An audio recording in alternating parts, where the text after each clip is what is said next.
In particular, climate justice for Africa, that is the big challenge ahead of COP22. COP22 is an African COP. That is where our priorities lie. That is where our hopes lie. Climate justice for Africa. That was the priority of COP22.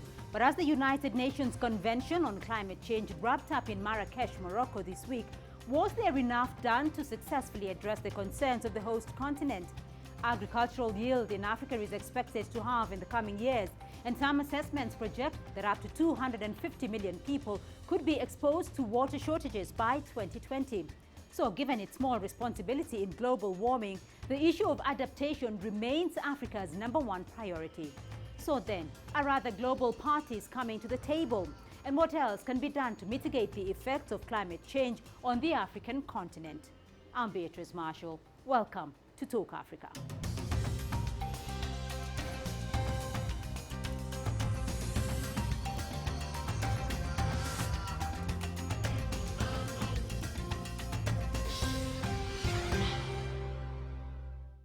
Well, it's been a week of impassioned speeches and high hopes at the UN's Climate Change Summit, COP22. Dozens of African leaders amassed in the Moroccan city of Marrakech this week to build on efforts to implement the Paris Agreement. They're hunting a practical plan and money to help curb global warming. Penina Karibe was at the event where she filed this report.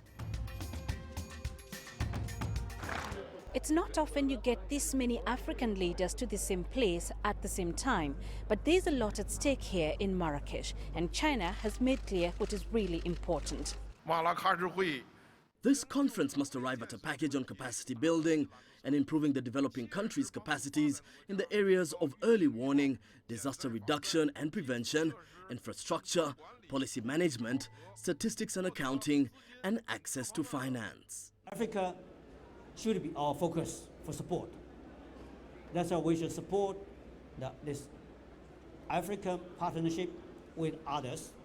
We should support that this Marrakech conference should be a success. Because this conference is being held in Africa, we need to ensure that Marrakech conference should be a success. Whether it is a success, we'll see in the next couple of days, whether Africa does indeed see some solid funding. China, though, says it is prepared to do more. China is ready to work with other parties in creating a fair, effective and win-win global climate change regime, and we're ready to make a greater contribution to this end. Penina Karibe, CCTV. Now, during the course of this week, many African leaders have made addresses and statements to the convention. Let's take a listen at what they had to say with regards to Africa's climate needs.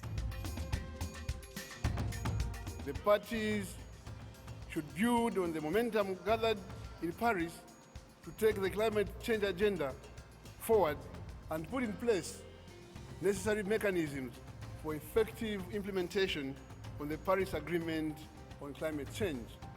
The development of the rule book to guide the implementation of the agreement must continue to take on board the key elements of the agreement and keep in focus the objective, principle, and provisions of the Convention, including equity and common but differentiated responsibilities and respective capabilities and parity between mitigation, adaptation, and provisions for enhancing means of implementation. The Lake Chad Basin, for example, has shrunk to a mere 10% of its original size, and this has seriously affected the livelihood of over 5 million people and contributed in the growth of insecurity in the region, including the emergence of Boko Haram as a terrorist group. Hence the urgent need to resuscitate Lake Chad.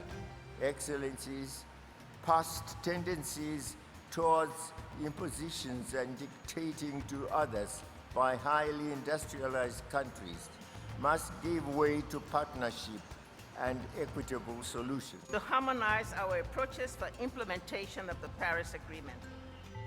Let us respond to the challenges of climate change and make this world a better place for current and future generations.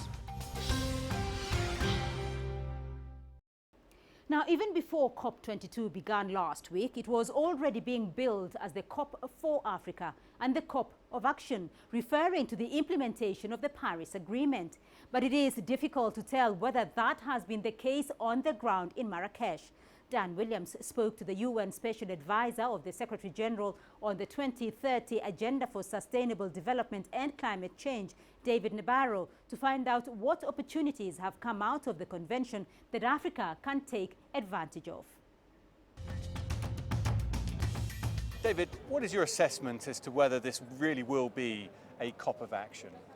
Last year in Paris, we were focusing on trying to see whether the world's nations were ready to make a proper and binding agreement on the future of the way in which the world is organized, so that we can stop the increase in world temperature and so that we can be resilient in the face of climate change. The agreement was reached, it's been signed up to, it's come into force in world record time. This year we're into a COP that is one of ambition and action. It's very different. It's a business-like atmosphere, rolling up our sleeves, getting together and working out how to operate differently and to make sure that we are taking climate seriously in everything we do. It's got two parts to it. The first is all activities to be low carbon. The technical term is decarbonized, and that means making sure that when it comes to energy, when it comes to transport, when it comes to roads and buildings, that we reduce the extent to which operating our world is associated with releasing carbon into the atmosphere. Secondly, we're climate proofing everything, making sure that structures, livelihoods, and everything we do is capable of coping whatever the weather throws at it, because climate change means not only heat, it also means unpredictable weather. So that dual focus on decarbonizing and on resilience in the face of unpredictable weather is what we're focusing on in this COP, and we're seeing it everywhere. What are the opportunities that you've identified in terms of Africa from this summit? Africa is a continent that relies heavily on agriculture. The same dual focus that I've been describing for everything we're seeing here of decarbonizing and promoting resilience is evident in all aspects of land use and agriculture in Africa. That means having patterns of agriculture that reduce the amount of carbon they release, also patterns of agriculture that reduce deforestation and therefore are better able to trap and prevent carbon being in the atmosphere. So in terms of Africa, it's been agriculture. It's also focusing on resilience, how to make sure that African society is able to cope with adverse weather events. That's been a big focus. In addition, when it comes to development in Africa, how to make sure that electrification and water access can be done in ways that take account of climate change and that do not release carbon. So that's solar and other renewable energies for electrification, and it's trying to make sure that water is used efficiently in agriculture and in domestic environments. Just one last point about this. Let's remember climate change hurts poor people most. So it's extremely important that in dealing with climate change, we go for a just approach, an approach that takes account of vulnerable people and protects them. Otherwise, we're not approaching this fairly, and in the end, it will not be an appropriate way to work. Remember that the people who suffer most as a result of climate change are often the people who contributed least to it through their activities.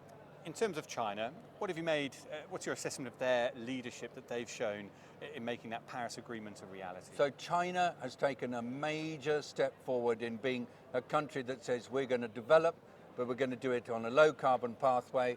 We're going to have inflection where we move actually to reducing the amount of carbon we produce within the next few years. And China is also saying we've got technologies and ideas that we can share with other countries. We look at China's leadership and we say, absolutely amazing. And I would like to thank the Chinese government and the Chinese people for their leadership and what they have done up till now and what they will go on doing as part of South-South cooperation and contributing to helping countries everywhere to decarbonise and to be resilient in the face of climate change. Thank you very much. Thank you for your time. Thanks a lot. Thank you. We're going to take a short break, but when we come back, my expert guests will help unpack the outcomes of COP22. To stay with us.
For Africa, there is limited finance available to enable African economies to implement their commitments to the agreement. We hope by debating these issues in the pavilion, we can address the financing question. There is also the question of capacity. Very limited capacities in many fields of climate change in Africa. And we think that in Morocco we can begin to address issues around technology transfer, support for capacity building, as well as ensuring that adequate finance is made available to Africa.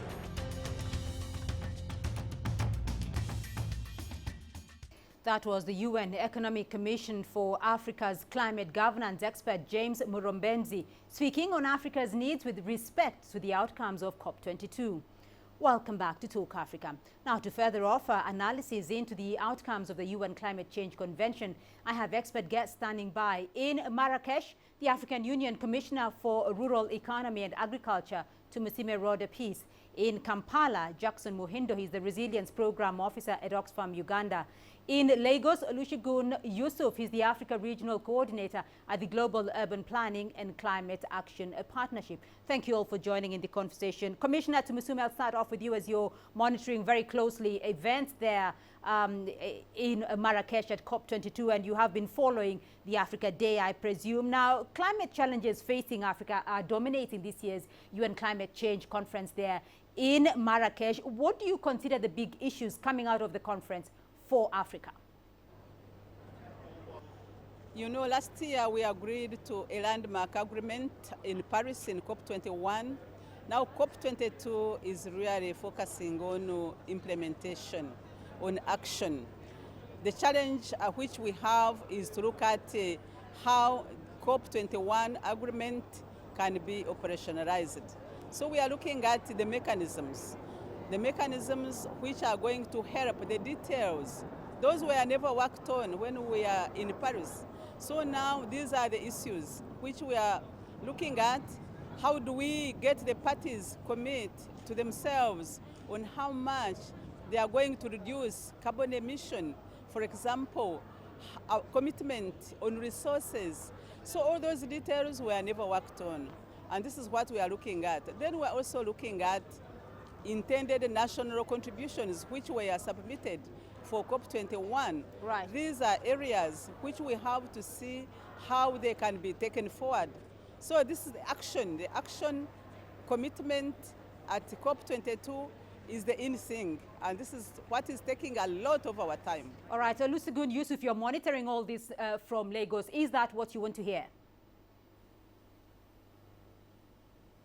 Yeah, quite all right.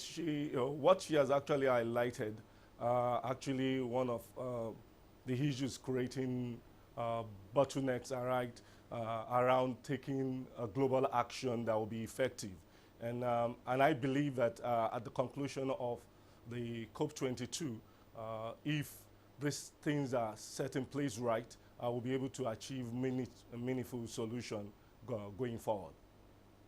Jackson Muhindo, your thoughts on that? Yes, I'm following on that, and we're eagerly waiting to see the outcome of this conference in Marrakech.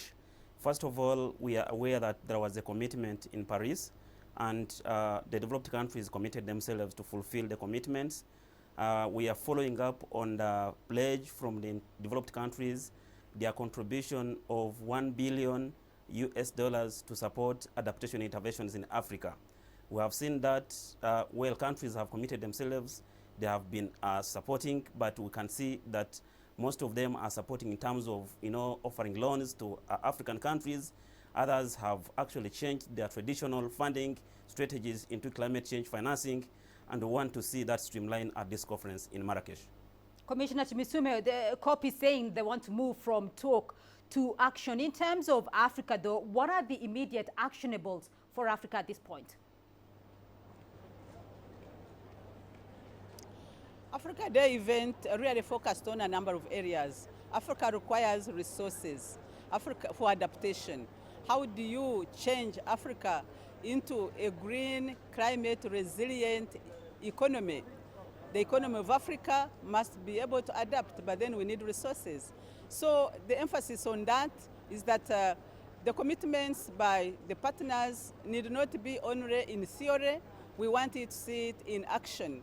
The partners are not coming out to say, yes, this is the money. Now, out of, for example, 100 billion, only 10 has so far been committed to, and in fact, 9 has been signed for. Even in 9, you cannot even trace it. So it becomes a challenge on our part. We need technology. Africa requires technology.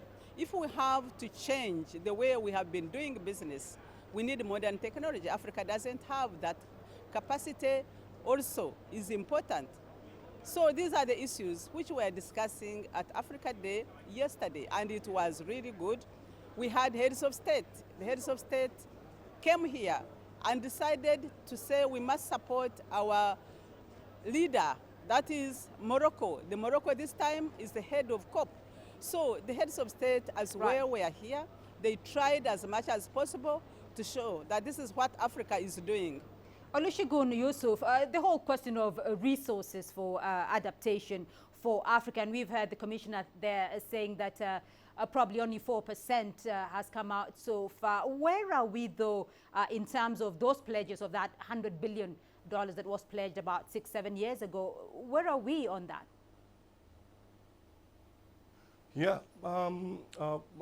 one thing that I have actually seen going forward on the Paris Agreement is that Africa is seen as one that will make a mark globally if resources are actually provided for us to be able to move ahead. But currently, Africa needs a lot of investment and for Africa to be able to adapt to climate change. But if we are going by anything, I believe that the position in Marrakech today, which Africa we have a common front that we are pushing for, that if we can push for this common front to the end, we'll be able to see that the commitment that are needed from the developed countries are actually in, and we can move ahead to have a finance for whatever solution we have to create. Commissioner Chimisumeh, as we look for funding for adaptation for Africa's initiative, China says, though, that it is ready to make a contribution to global efforts in addressing climate change through the South-South cooperation. What can you clarify this for us, though? Because how is this special fund to support South-South cooperation, climate fund, climate change situations going to work? Now, you know, for Africa, the biggest attention for Africa must be in agriculture, because agriculture feeds the majority of the people. It employs the majority of the people in Africa. So we need to see the strategies which can support adaptation to agriculture. You have seen the continent being ravaged by drought. Now also the floods are coming. So the South-South cooperation of China has to be channeled through a number of sectors, but agriculture needs to have a priority first as an entry point. And once you get it right in agriculture, then you can move to other sectors. Of course, we need water, we need infrastructure which is resilient. Our cities, you have seen, they are all, in fact, not resilient to climate change, the bridges, the roads. So there is a lot we can really use these resources, support in capacity development for climate change by China and other countries in South-South cooperation framework. So we are looking forward to this kind of support. Clearly, resources and finding resources for adaptation is quite an issue here. Jackson Muhindo, what do you think, though, that Africa needs to do in order to attract more funding in this area? First of all, as African countries, we have also to meet our own commitments in terms of national governments. For instance, for Uganda, I'll just give an example of Uganda. We have actually gone ahead to, operationalize our national policy on climate change adaptation, which for me, I think is a very key, strong stride in terms of implementing what is in the international frameworks, but also our nationally intended contributions is very key. That one is giving us some good preliminary targets on how we can be able to support the different sectors in terms of adaptation. Meanwhile, as we wait for the developed countries to be able to send us what they committed to be able to support the African countries. For Uganda, I can say we are already moving ahead. We've been able to finalize our development strategy, our national development strategy, and the development strategy is integrating issues of climate change as very critical in terms of addressing the current phenomena of climate change. So I think as African countries, we need to also start committing ourselves and fulfill our commitments as we wait for the international community to also commit and fulfill their commitments. Commissioner Chimusume, I want to come to a point that has been dominating part of the talk there in Marrakech, and that is the U.S.'s involvement in the future going forward, because U.S. President-elect Donald Trump had mentioned that he may cancel U.S. involvement in the Paris Agreement on fighting climate change. Is that having an impact at all in the ongoing negotiations in Marrakech? You know, the word by a leader is normally definitely taken very seriously. So the word by the U.S. incoming president to go against the agreement which was signed too recently is not really a very positive issue. But I would like to say that everybody is very, very much aware that climate change is here, and it is here to stay. We must ensure that we respond to, we can't break it. So I'm sure within the governance of the United States, what Trump said during campaign may not be followed now, because we believe that that was really the politics. But for us in Africa, going forward, we must ensure that we abide by the agreement. And that is why many, many countries in Africa have come forward. It's not easy. We need capacity development. Africa doesn't have that much needed capacity. But also the US must realize that it's not going to go it alone.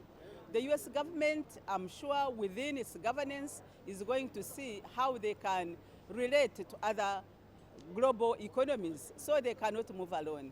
So here in Marrakech, everybody is not thinking so much about what Trump said.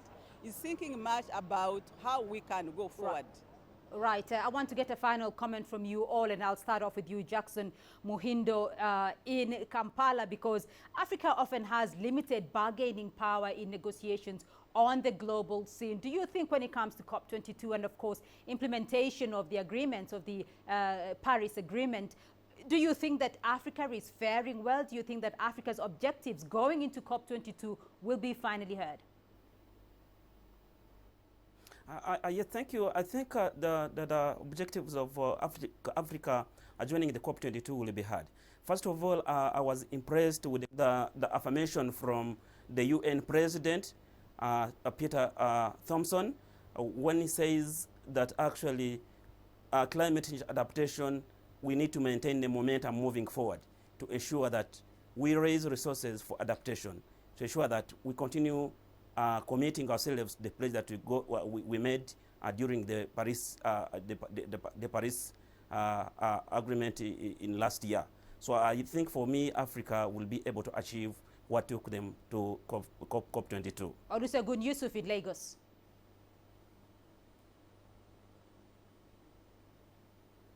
Yeah, I believe strongly that Africa will achieve meaningful results from the COP22. Following what we have going on back in Nigeria, we can see the commitment of the government to see that we achieve something meaningful. And much more than just looking within our own spheres of life, which is Nigeria itself. We have seen the president of Nigeria being able to look within the West African bloc to get enough support for us to be able to achieve a reasonable solution towards climate change. So I believe that a lot of achievement will come out of this going forward, and also seeing the commitment of leaders across Africa towards the challenges of climate change. Commissioner Tumisime, you have the final word on this. Let me say that this COP22, Africa is going to get even much more than ever before. There is increasing attention to Africa. We see all the globe, the partners, the donors, they are focusing on Africa. Given the challenge, for example, of immigration, they want to see Africa create more jobs, because climate change also contributes quite a lot to immigration, which is ravaging also Europe. I have seen for us in Africa committing ourselves to 2 initiatives.